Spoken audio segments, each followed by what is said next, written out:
এই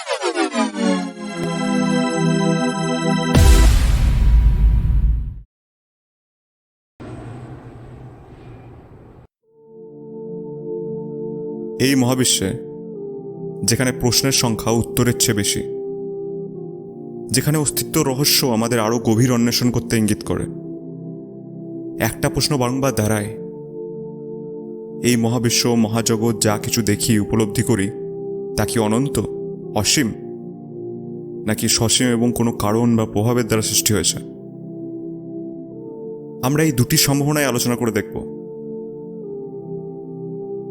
মহাবিশ্ব অসীম হওয়ার বিপক্ষে অনেক দার্শনিক যুক্তি খুঁজে পাওয়া যায়।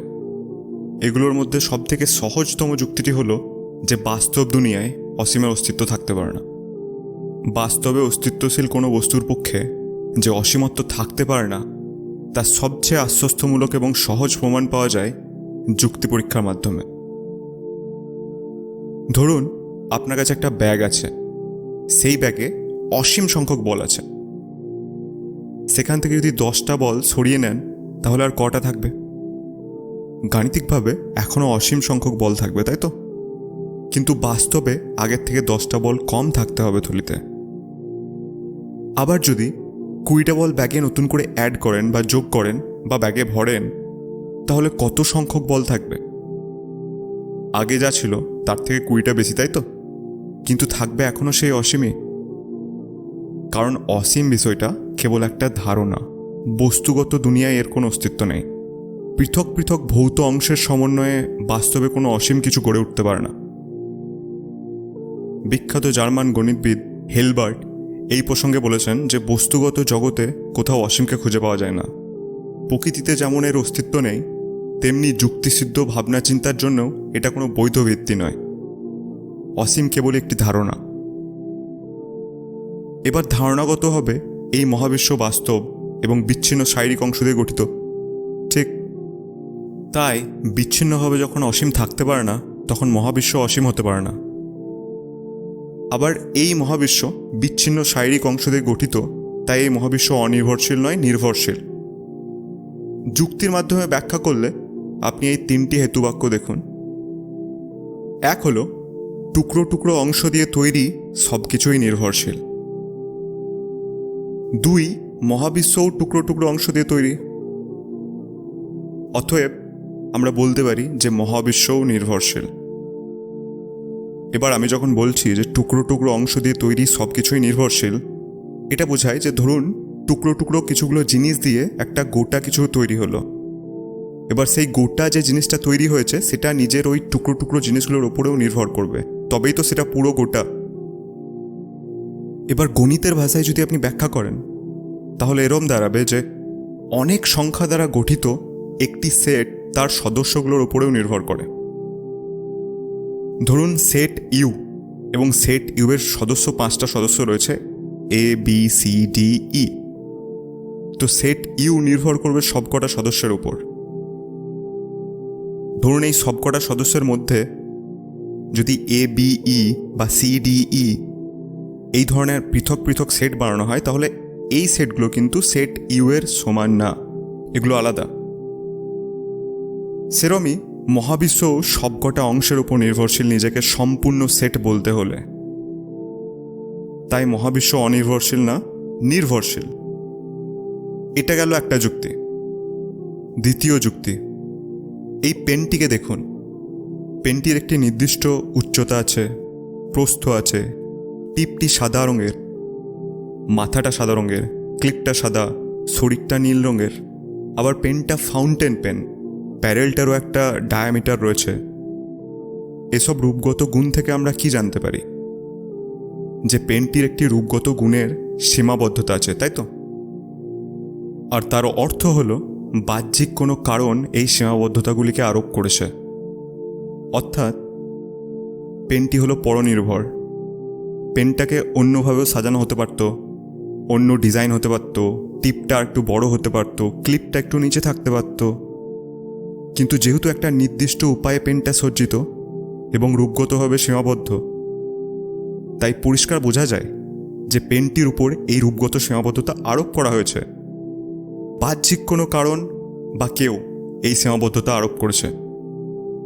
তো এর থেকে আরও একটা জিনিস জানতে পারি যে পরনির্ভর বা নির্ভরশীল জিনিসের সীমিত রূপগত বৈশিষ্ট্য থাকে। একইভাবে মহাবিশ্ব এবং আমাদের অনুভূত সব কিছুর অস্তিত্ব অনিবার্য না। এগুলো নাও থাকতে পারত, অন্যভাবে সাজানো থাকতে পারত। তাদের রূপগত সীমাবদ্ধতা আছে, অর্থাৎ বাহ্যিক কোনো কারণ এই সীমাবদ্ধতাগুলোকে আরোপ করেছে। তাই মহাবিশ্ব অনির্ভরশীল এবং অসীম না, বরং সীমিত এবং পরনির্ভরশীল। এর থেকে আমরা দ্বিতীয় সম্ভাবনায় আসি। যদি সসীম এবং পরনির্ভরশীল হয়, তাহলে মহাবিশ্বের সূচনা হয়েছে, একসময় অস্তিত্বে এসছে, সবসময় অস্তিত্বে ছিল না। এবার মহাবিশ্বের সূচনা ব্যাখ্যা করার জন্য 3টি যৌক্তিক সম্ভাবনা প্রয়োগ করে সবকটার অবস্থান আলোচনা করব। 1 হলো শূন্য থেকে সৃষ্টি হয়েছে, অর্থাৎ কোনো কারণ ছাড়া। 2 হলো নিজেই নিজেকে সৃষ্টি করেছে। 3 কোনো কারণ বা প্রভাবের দ্বারা সৃষ্টি হয়েছে। এবার 1 নম্বর সম্ভাবনা, শূন্য থেকে সৃষ্টি হয়েছে। শূন্য অর্থাৎ যাবতীয় সব কিছুর অনুপস্থিতি। ধরুন যদি সব কিছু, সব পদার্থ, শক্তি, সম্ভাবনা, প্রভাব কিচ্ছু যদি না থাকে, সেই অবস্থাকে শূন্য বলা হয়, অর্থাৎ কোনো কারণজনিত পরিবেশের অনুপস্থিতি।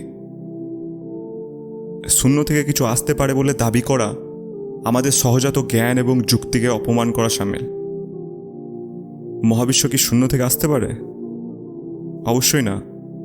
শূন্য থেকে কিছু আসা সম্ভব না। শূন্যতা কিছুর জন্ম দিতে পারে না। কোনো কারণ না থাকলে কিছু ঘটে না। এই বিষয়টি যুক্তিসিদ্ধ, তাই এটা খুবই সহজাত একটি বিষয়। অস্তিত্বহীন কিছু থেকে কোনো কিছু অস্তিত্বশীল হতে পারে না। আপনার হাতে যে ফোনটা রয়েছে সেটার ব্যাপারেই ভেবে দেখুন। আপনার ফোনটা কি কোনো কারণ ছাড়া সৃষ্টি হয়েছে, কোনো সৃষ্টিকর্তা ছাড়া? সেরকম নয়, তাই তো? কারণ আপনি জানেন যে ওটা কেউ সৃষ্টি করেছে, তবেই ওটা অস্তিত্বে এসছে। ঠিক ব্যাপারটা সেরকমই, যে শূন্য থেকে কিছু আসতে পারে না। 2 নম্বর সম্ভাবনা, মহাবিশ্ব নিজেই নিজেকে সৃষ্টি করেছে বা স্বসৃষ্ট। এই মহাবিশ্ব কি নিজেই নিজেকে সৃষ্টি করেছে?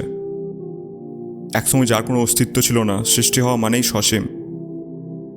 আর কোনো কিছু সৃষ্টি হতে হলে সৃষ্টির পিছনে কারণ বা প্রভাব বা স্রষ্টাকে আগে অস্তিত্বে থাকতে হয়। নিজে থেকে সৃষ্টি হওয়ার বিষয়টি যৌক্তিক এবং বাস্তবিকভাবে অসম্ভব, কারণ নিজে নিজেকে সৃষ্টি করার অর্থ হলো একটা বস্তু একই সময় অস্তিত্বশীল আবার অস্তিত্বেও নেই, অর্থাৎ সৃষ্টি হওয়ার আগে অস্তিত্বে ছিল। ধরুন এই চেয়ারটা, এটা কি তৈরি হওয়ার আগে অস্তিত্বে থাকতে পারে? না, তৈরি হওয়ার আগে অস্তিত্বে থাকতে পারে না, তাই তো? আগে তৈরি হতে হয় কোনো কারণ বা কোনো প্রভাবের দ্বারা। কেউ এটাকে সৃষ্টি করেছে, তবেই অস্তিত্বে এসছে। মানে চেয়ারটা নিজেই নিজেকে সৃষ্টি করেনি, করতে পারে না। 3 নম্বর সম্ভাবনা, কোনো কারণ বা কোনো প্রভাবের দ্বারা সৃষ্টি হয়েছে। আমরা দেখলাম যে যদি কোনো কিছুর অস্তিত্ব থাকে, তাহলে তার অস্তিত্বের পিছনে কোনো কারণ থাকতে হয়। মহাবিশ্বও সসীম, সবসময় অস্তিত্বে ছিল না, একসময় অস্তিত্বে এসছে, অর্থাৎ মহাবিশ্ব সৃষ্টির পিছনেও কোনো বাহ্যিক কারণ বা প্রভাবের দরকার। কোনো সৃষ্টির অস্তিত্বে আসার আগে কারণকেও, অর্থাৎ সেই সৃষ্টির পিছনে যে কারণ, তাকেও অস্তিত্বে থাকতে হয়।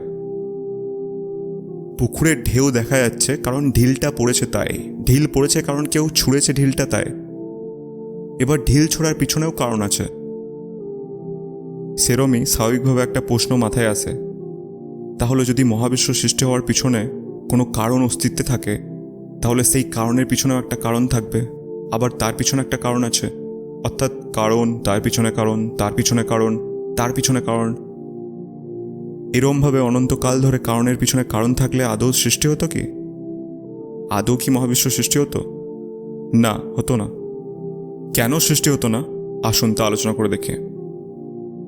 ধরুন আপনি একটি ঢিল ছুড়বেন, কিন্তু ঢিলটি ছোড়ার জন্য আপনাকে আপনার বন্ধু বি এর থেকে অনুমতি নিতে হবে। এবার আপনার বন্ধু বি অনুমতি দিলে আপনি ঢিল ছুড়তে পারবেন।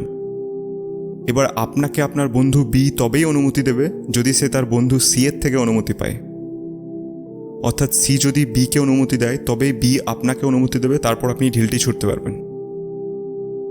এবার সি ডি এর কাছে অনুমতি নেবে, ডি ই এর কাছে, ই এফ এর কাছে। এভাবে যদি অনন্তকাল ধরে চলতে থাকে অনুমতি নেওয়ার শ্রেণীটা, তাহলে কি আপনি ঢিলটা ছুটতে পারবেন? পারবেন না, তাই তো? অনুমতি নেওয়ার শ্রেণীর মধ্যে এমন একজনকে থাকতে হবে যে অনুমতি দেওয়ার জন্য অন্য কারোর উপর নির্ভর করে না, যার থেকে অনুমতি পেয়ে বাকি সবাই অনুমতি পাবে এবং আপনি ঢিলটি ছুটতে পারবেন। মানে যদি সিকে ডি এর থেকে অনুমতি না নিতে হয় এবং সি স্বাধীনভাবে অনুমতি দেয় বিকে, তারপর বি আপনাকে অনুমতি দিলে তারপর আপনি ঢিলটি ছুটতে পারবেন। এর থেকে বোঝা যায় যে এক স্বাধীন কারণহীন কারণ বা প্রথম কারণ থাকতে হবে সৃষ্টি অস্তিত্বে আসার জন্য। মহাবিশ্বের ক্ষেত্রেও এক স্বাধীন কারণহীন কারণ থাকতে হবে মহাবিশ্বকে অস্তিত্বে আসার জন্য।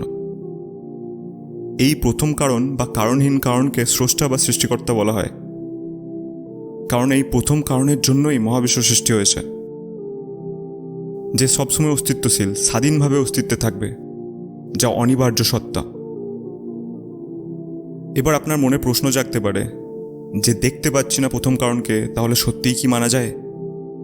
তো আপনার এই প্রশ্নের উত্তর হলো যে যুক্তিও ঠিক ততটাই বিশ্বাসযোগ্য যতটা আপনি নিজের চোখে দেখে বা অন্য কিছুভাবে জানেন। উদাহরণ দিয়ে বলি, এই 3টি হেতুবাক্যর উপর নজর দিন।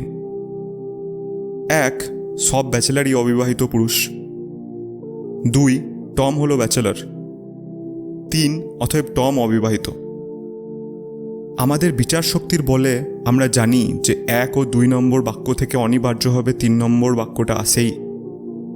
এবার এর সাথে আগের দুটি হেতুবাক্যের সম্বন্ধ কি করে হলো বা যৌক্তিকভাবে এটাই কেন আসে, তা কোনো জড় প্রক্রিয়া দ্বারা প্রমাণ করা যায় না, কারণ অনিবার্য সিদ্ধান্তটা শুধু শব্দের অর্থের ভিত্তিতে আসেনি, এসছে হেতুবাক্যগুলোর মধ্যেকার সম্বন্ধের কারণেও। এছাড়াও আপনি অতীতের বাস্তব অস্তিত্ব আছে তা বিশ্বাস করেন না দেখেই, তাই না? আপনি বিশ্বাস করেন যে অতীতে যা কিছু হয়েছে তা বাস্তব, কিন্তু আপনি দেখতে পাচ্ছেন না। অভিজ্ঞতার কারণে আপনার বিশ্বাস। চিন্তা বা থট আপনি দেখতে পান না, এসবের প্রভাব জানতে পারেন। ঠিক সেরমই প্রথম কারণ বা স্রষ্টার অস্তিত্ব আপনি প্রভাব যুক্তি দ্বারা জানতে পারবেন এবং যুক্তির মাধ্যমে কারণ ও ফলাফল শ্রেণীর দ্বারা নিশ্চিত হতে পারবেন। আজ এখানেই সমাপ্ত। দ্বিতীয় পার্টে আমরা এই প্রথম কারণ বা অনিবার্য সত্তা বা স্রষ্টার সম্বন্ধে আরও বিস্তারিতভাবে জানব।